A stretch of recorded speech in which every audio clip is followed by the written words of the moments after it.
Kyrie, two for you real quick. Kevin had 16 assists tonight. I mean, just where have you seen his playmaking go to a different level this season? PG from PG County, man. I told him that in the locker room, just to get a good laugh out of him. But you know, when he's a playmaker like that and he's allowing the game to come to him, and as you see, he didn't particularly shoot the ball as well as he wanted to tonight, but when you have 16 assists and 10 rebounds, I mean, he had another triple-double tonight, so it just shows you how special he is when he allows the game to just flow, and he's not, you know, just overthinking or anything like that. He's just being himself, and the other night when we had him up here talking, you can hear he just has a poise about him. 14 years in this league, he's seen almost everything, all the adjustments. So nights like tonight happen for him because he just plays the game the right way. And second, kind of piggybacking off Grady's question, I mean, you guys had 4 guys score 20 or more tonight. Is that kind of a sign that things are trending in the right direction offensively, even if it wasn't a pretty game? Yeah, absolutely, absolutely. We don't want to take nights like this for granted, especially when we felt like we were going to get tested by the Indiana Pacers.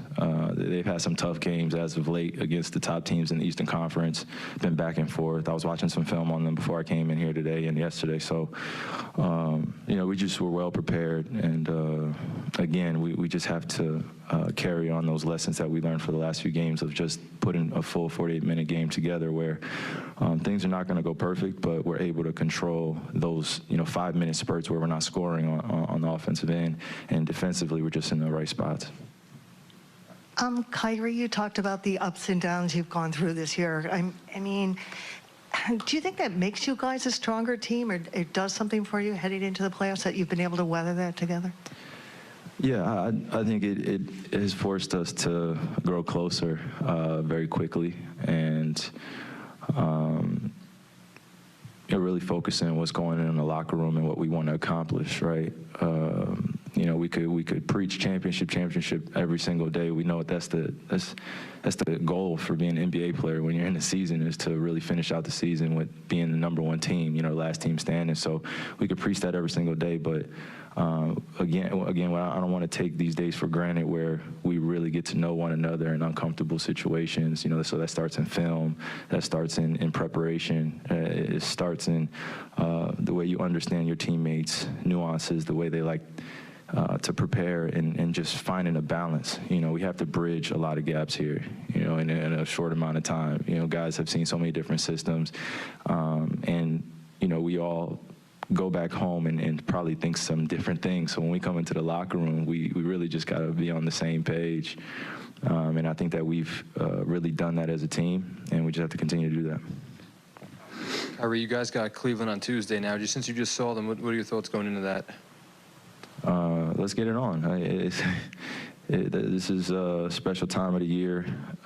Going against a team such as the Cavaliers is something to look forward to, something to really go home and think about all the possessions that happened the other night and learn from them, and then take what you can into Tuesday, because they're going to make adjustments, we're going to make adjustments, and it's going to be an all-out battle.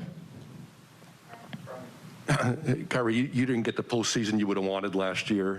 You didn't get, I'm sure, the regular season you would have wanted this year. I mean, how much does the next starting Tuesday mean to you personally to have a chance to sort of go on some kind of run here maybe? To be honest with you, I feel like I haven't had the last 3 seasons I've wanted. You know, from the bubble to getting injured in the second round, and then this year.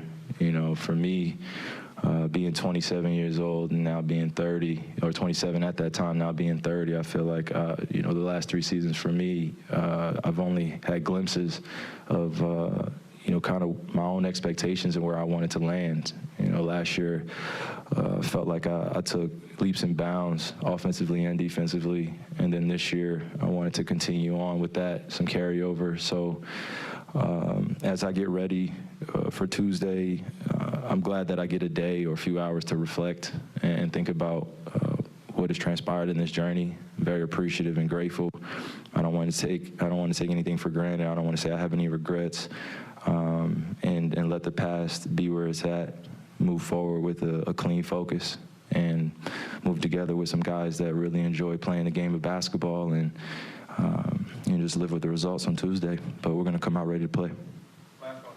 Kyrie, you've obviously played in the biggest games that the league can offer, but you haven't played in a play-in game yet. How does the intensity you feel going into Tuesday compare to how it feels to start a playoff run?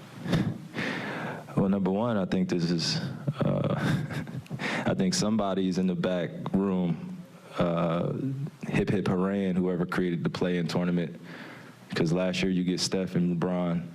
This year you get me and KD going against the Cavs in the play-in game, and then you have in the Western Conference Minnesota and the Clippers. So I guess somebody's in the back room saying that this works. But as a competitor, this is, it feels like one of those game 6s, game 5s, game 7s where it's a must-win, and you know that the ball is going to be tipped, and it's not going to really depend on anything other than will, skill, how well you prepared, physicality, how well you know the other team's offensive schemes, and really paying attention to the possessions in 3-minute spurts. So the other team's going to go on runs, and you just got to be prepared to really withstand it. You just don't know what can happen in games like that. And you could shoot well, you can't shoot well, so you just got to prepare for anything that could happen and really come in with a fearless attitude going against another great team. So I'm looking forward to it, and I know you guys are as well. And like I said, somebody's in the back that created the play-in tournament, like, yes, this works. So let's get it on. Let's get it on indeed.